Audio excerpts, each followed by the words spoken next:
It actually happened. Halo Infinite got content. And I'm not just talking about like the same recycled shot for the 15th time in a row. I mean content. So 343 finally released Infinite's winter update today. Now this update comes with some really big changes like the Forge beta, something that I've been waiting months for ever since we started seeing leaks for it. The Match XP beta, a free 30 tier battle pass, new game modes. Shout out to my footage corrupting on this little part of the video, but my main question for today was, is this update substantial enough to save Infinite and bring its player base back? So today I'm going to sit down and check out the new content in this update and just give my overall thoughts on it. The first thing I want to look at is the biggest part of this update in my opinion, which is the Forge beta. Now the great thing that we actually got that I'm pretty surprised by is a really nice file share by the looks of it. You can download popular maps, popular modes, which makes me wonder if our custom games actually works again. Wouldn't that be something? So I might be booty at Forge, but I do at least want to hop in and check it out. Are these all different like templates you can forge on? That kind of looks like Sandtrap. We got Void, which I'd imagine is just Forge World. We got Seafloor, which looks really nice. Let's try Ecliptic. Maybe something very professional. Definitely kind of feel like the fate of Infinite is entirely resting on Forge's shoulders, but you know, no pressure. Oh my god. So this is kind of like a skybox. You sort of choose your skybox. And if it's one like Void or Eclipse or whatever this is, you get like a platform to forge on. I do not have a high enough college degree to figure out what the hell is going on here. Can I restart? I'm kind of curious to see what all we got in the weapons category. People are going to go nuts with this. Oh my god, are people going to be able to make infection now, share it, and then share the maps too? All right, so I'm not going to lie. I'm off at Forge, and I don't want to make you watch this. So I'm actually going to go check out some of the community maps. Now, this has only been out for about 3 hours, so unless people with like early access could have uploaded something, but I just want to see. So it looks like there's already been a ton of maps uploaded. We have paintball maps. See, this is what I'm talking about. This is the kind of stuff an Infinite needed. More community interaction. Like literally just give us tools to make maps and modes, and you pretty much have unlimited content. Look at the introduction. Oh my god, so we just have bouncy boots? Oh no, these pads are bouncy. Yo, this has literally been out for about 4 hours now. There ain't no way someone figured this out already. I'm assuming I'm supposed to be able to make it up here. I can't tell if this is a parkour map or just a Slayer map, and I'm stupid. So I feel like the biggest upside with this Forge is how many like game elements you can change of it. Like it looks like there's scripting options. You could do stuff like this. Like this is beyond just a map creator. The amount of game modes you're gonna be able to make by changing the game and how it's working is insane. Like simple stuff like this, literally having moon boots. I think this is just a map. I don't think there's actually an objective here, but this is still super cool. But other than that, it doesn't look like there's a ton of other like actually creative maps. Mostly just placeholders. Like I said, I don't really want to make you watch me play Forge because So next I want to hop into some of the new playlists and modes and hopefully get into the games in one of the new maps. So the new playlist that we got is Joint Ops, Camo versus Threat Sensors. Stay silent, stay vigilant, and stay deadly. That actually sounds kind of creative. Look at 343, man. It's so inspirational. I thought we were also supposed to get Covert One Flag. Oh, I'm so stupid. Holy shit. So this is Covert One Flag. So it's just capture the flag, except attackers get active camouflage and they get threat sensors and energy source. I'd imagine the strat would just to be to pop your active camo and just pray. Hold up.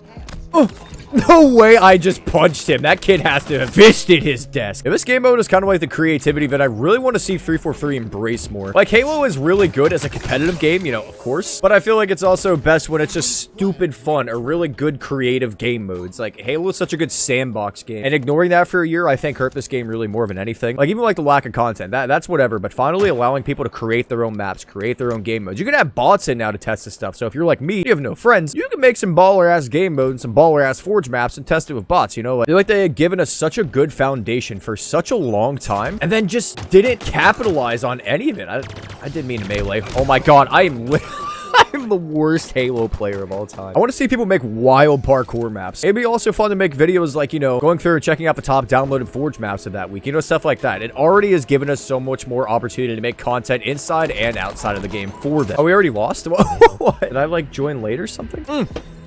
Oh my god, we actually have an XP system. They really did it. You get XP for getting top 50% of your team. You get XP for doing the featured match. Oh my god. You can complete any challenge you want. I think the only thing that I still am a little bit upset about is that we only got one new game mode, which, granted, we got Forge and a community file share for custom games, but like featured game modes, like, you know, playlists to rotate in and out in that you can grind and get XP for. I think that's really like the main thing that I would complain about with this update is kind of like a lack of variety in the playlist still, in my opinion. Like, there's still way more than we had at launch. Okay, so we get to defend this time at least. We get heavy assault rifles and energy swords. No. Okay, so defending is a lot more fun than being on offense. Another change that I think they still need to bring is, oh!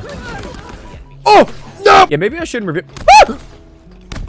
You are awful. But another thing that I think they really need to bring to this game is the cross-core armor coatings. I think that's probably my biggest complaint of this game still, is that I feel so limited choosing my colors. Like, we have a lot of coatings and some good-looking ones. I just wish I could use them on whatever I want. Like I really like the Reach armor, but I feel like there's so many more colors for all of the other cores, and I wish I could change it. And then also, it's kind of simple, but I do wish that we still had map voting. I really don't understand why in AAA gaming they've just decided that we don't get to decide what maps we're going to play. So who knows how long it'll be before I actually play the new map. So if this update would have come with everything that it has right now, cross-core coatings, a couple more playlists in the public matchmaking, I think this update would genuinely be perfect. I mean, nearly perfect. Of course, you could still add things like a level for the progression system outside the battle pass. Yeah, no, that would have been like the best well-rounded update. I mean, stuff like co-op campaign is nice and all. I'm not gonna lie though, I don't know how many of my friends are that excited to play the campaign with me. I don't think there's anyone that wants to play this campaign but hasn't played it yet. The beauty of co-op campaign is playing it at launch with your friends, you know, going into the first time together. But I mean, it's nice that it's here. I'm glad they're bringing it and not just canning it like they did with the split screen co-op. Mission replay is nice. That's probably best for like speedrunners and stuff like that. Again, not like a ridiculous groundbreaking change. Honestly, a little insulting that we're celebrating the year anniversary on the same day that we got mission replay in a Halo game. But, you know, kind of is what it is there. It's nice that we got 2 new maps. After this game, I'm going to go in and check them out just in custom games with bots.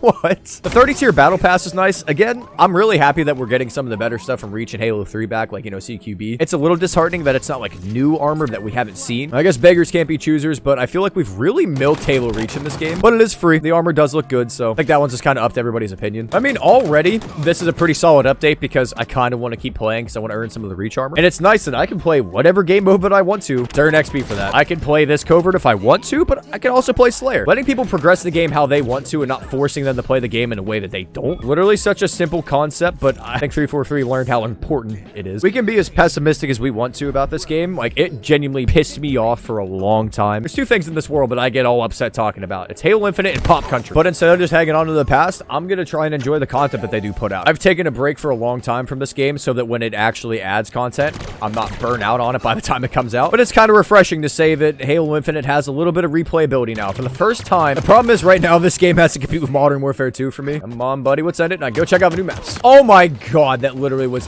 in it. Just poked the wrong hole. It is so nice to see an actual progression system that, oh my god, rewards you for winning game. Incentive to play the game and to play the game well. It's a little bit of reason to care about the games you're in, right? Like, where it's like, oh, I lost. Oh, well, I already popped my double XP and I'm gonna get 300 XP for this game no matter what. Makes me happy, makes me smile. So I believe Argyle and Detachment are the 2 new maps. So let's check out Argyle first. First thing I noticed, Skybox is pretty tough. My first impressions, it kind of looks like the DLC map that they brought out a couple months ago. Like, if I'll put the name over top while I'm editing because I can't think of it right now. Just like a little bit more verticality and a bit more of an open spawn. I kind of went the same direction with putting the power weapon like in the middle platform. I kind of forgot to put the bots on ODST. They might actually be better than me. Oh, weren't these 2 maps actually made on the Forge? I forgot about that. I mean, it looks really good. It's really wide open too, which I think a lot of the maps we've gotten so far in this game have been pretty corridor focused. Seems like a nice change of pace from what we have in the other maps. It's not like anything groundbreaking, but I mean, I like it. Its first map, not bad. All right, the other one we have is Detachment. Ooh. One thing I didn't do is explore all the Forge templates. This one kind of looks like it's more in like the basic setting one, but this makes me wonder how many of those maps have like little hidden caves and stuff you could find in Forge. We could probably find little areas like this in all these maps so you can forge and do whatever you want. I still can't believe how good this game's Forge is going to be, man. Like, this is just the tip of the iceberg too. Also, I haven't talked about this map at all yet, but I really like how this one looks so far. I like how we have different platforms that are connected by these little gravity lifts. Like I said, most of the maps that we have right now are really like arena-esque focused. This one seems to have like the most creative layout that we see. It's also kind of nice to see different biomes in the game. Like, I think that's going to make a really, really good choke point for this map. Like the power weapon on a little island that's exposed, connected only by gravity lifts. I can't wait to play this one in public matches. Like, team snipers on this might go crazy or be really annoying, actually.